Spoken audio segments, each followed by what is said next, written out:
Look കണ്ട് ആരും പേടിക്കരുത്. ഇതാണ് എൻ്റെ കസ്റ്റാർഡ് പുഡിംഗ്. ടേസ്റ്റിൻ്റെ കാര്യത്തിൽ അടിപൊളിയാണ്. അപ്പോൾ എങ്ങനെയാണ് തയ്യാറാക്കുന്നത് നോക്കാം. ഒരു പാൻ എടുക്കുക, അതിലേക്ക് കുറച്ച് പഞ്ചസാര എന്ന് വെച്ചാൽ ഒരു 1/4 കപ്പ് അളവിൽ പഞ്ചസാര ഇട്ട് കൊടുത്തതിന് ശേഷം അതൊന്ന് നന്നായിട്ട് മെൽറ്റ് ചെയ്ത് കൊടുക്കുക. മെൽറ്റ് ചെയ്യുമ്പോൾ ഒരു കാര്യം ശ്രദ്ധിക്കുക, നമ്മുടെ ഫ്ലെയിം നന്നായിട്ട് കുറച്ചിട്ട് വേണം ചെയ്യാനായിട്ട്. കാരണം പഞ്ചസാര കരിഞ്ഞു പോകാൻ സാധ്യത വളരെ കൂടുതലാണ്. ഈ ഒരു പരുവമാക്കി എടുത്തതിന് ശേഷം ഇതിനൊന്ന് മോൾഡിലേക്ക് ഒഴിച്ചൊന്ന് സ്പ്രെഡ് ചെയ്ത് കൊടുക്കുക. എനിക്ക് ഓവറായിട്ട് സ്പ്രെഡ് ചെയ്യാൻ പറ്റിയിട്ടില്ല, ഞാൻ ഉള്ളതുപോലെ കൊണ്ടെടുത്തിട്ടുണ്ട്. ഈ അബദ്ധം പറ്റാൻ കാരണം പഞ്ചസാര കുറച്ചെടുത്തോണ്ടാണ്. അപ്പോൾ നിങ്ങൾ പഞ്ചസാര കുറച്ച് കൂടുതൽ എടുക്കുക. വേറൊരു പാത്രത്തിൽ 2 കപ്പ് പാല് ഞാൻ തിളപ്പിച്ചിട്ടുണ്ട്. മധുരത്തിന് പഞ്ചസാര, 1 ടേബിൾ സ്പൂൺ വാനില എസൻസ്. വേറൊരു ബൗളിലായിട്ട് 1/4 കപ്പ് പാലിൽ ഒരു 5 സ്പൂണ് കസ്റ്റാർഡ് പൗഡർ ഞാൻ മിക്സ് ചെയ്ത് വെച്ചിട്ടുണ്ട്.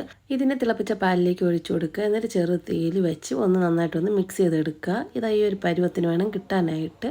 നന്നായിട്ട് തിളപ്പിക്കുക. അത് നിങ്ങൾ ശ്രദ്ധിക്കണം. ഞാൻ ഇടയ്ക്ക് ഫ്ലെയിം കൂട്ടിയും കുറച്ചുമാണ് ഒന്ന് തിളപ്പിച്ചെടുത്തിട്ടുള്ളത്. കസ്റ്റാർഡ് ഒഴിച്ചതിന് ശേഷം നന്നായിട്ട് കലക്കാൻ ശ്രദ്ധിക്കുക. കട്ട കെട്ടിക്കഴിഞ്ഞാൽ പിന്നെ എന്നെ പറഞ്ഞിട്ട് ഒരു കാര്യവുമില്ല. അപ്പോൾ അത് നന്നായിട്ട് ശ്രദ്ധിച്ച് നന്നായിട്ട് മിക്സ് ചെയ്യുക. ഇനി മറ്റേ മോൾഡിലേക്ക് ഇതൊന്ന് ഒഴിച്ചു കൊടുക്കുക. ഒരു കാര്യം പ്രത്യേകിച്ച് ശ്രദ്ധിക്കുക, ചൂടോടെ വേണം ഒഴിച്ചു കൊടുക്കാനായിട്ട്. റൂം ടെമ്പറേച്ചറിൽ ഇതൊന്ന് തണുപ്പിച്ചതിന് ശേഷം ഫ്രിഡ്ജിൽ വെച്ച് നന്നായിട്ടൊന്ന് തണുപ്പിച്ചെടുക്കുക. ഇതാ ഇവിടെ തണുത്ത് കിട്ടിയിട്ടുണ്ട്. ഞാൻ ഫ്രിഡ്ജിൽ വെച്ചിട്ടാണ് എടുത്തുകൊണ്ട് വന്നിട്ടുള്ളത്. ഇത് ഞാൻ തയ്യാറാക്കി ഒരു 3 മണിക്കൂറിന് ശേഷമാണ് എടുക്കുന്നത്. എൽനിയോഗ പ്രാർത്ഥിച്ചാണ് കേട്ടോ ഇത്രയും ഞാൻ കമത്തി എടുത്തിട്ടുള്ളത്. പൊട്ടുമോ എന്നൊരു നല്ല ടെൻഷൻ ഉണ്ടായിരുന്നു. ആദ്യം ഞാൻ പൊട്ടിയില്ല എന്ന് പ്രതീക്ഷിച്ചു, എങ്കിലും കണ്ടോ അത് അതിൻ്റെ വഴിക്ക് അങ്ങ് പോയി. നമ്മൾ പിടിച്ചിട്ടൊന്നും കാര്യമില്ലല്ലേ. കസ്റ്റാർഡ് പൗഡർ കുറച്ചും കൂടെ കൂടുതൽ എടുക്കേണ്ട ആവശ്യമുണ്ടായിരുന്നു എന്ന് തോന്നുന്നു. ഇനിയിപ്പോൾ പറഞ്ഞിട്ട് കാര്യമല്ല, എന്തായാലും വയറ്റിലാക്കുക, അത്ര തന്നെ.